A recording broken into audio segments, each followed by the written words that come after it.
నమస్కారం.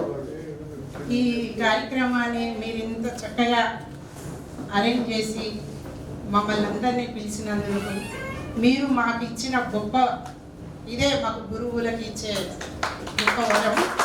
అంతకంటే మాకు సన్మానాలు సభలు అవసరం లేదనుకుంటా. మీరు మమ్మల్ని ఇంత చక్కగా గుర్తుపెట్టుకొని ఈరోజు ఈ కార్యక్రమం చేపట్టినందుకు మాకు చాలా సంతోషంగా ఉంది. గురువు అంటే గురు శిష్యుల బంధం అనేది చాలా అత్యున్నతమైనది.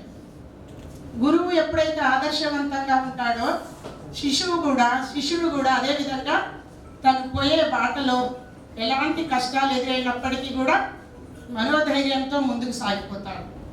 అదేవిధంగా మనం ఏ వృత్తిలో ఉన్నప్పటికీ కూడా నిబద్ధత నిజాయితీతో పనిచేస్తూ మనం ముందుకు సాగాలని, మన వంతు కర్తవ్యంగా మనము ఏదో ఒక విధమైన సహాయం మన తల్లిదండ్రులకు కానివ్వండి, దేశానికి కానివ్వండి, మన తోటి వాళ్ళకి కానివ్వండి చేస్తారని ఆశిస్తూ మీరందరూ ఆరోగ్యవంతంగా ఉండాలని కోరుకుంటూ నాకు ఈ అవకాశం ఇచ్చినందులకు కృతజ్ఞతలు తెలుపుతూ ముగిస్తున్నాను.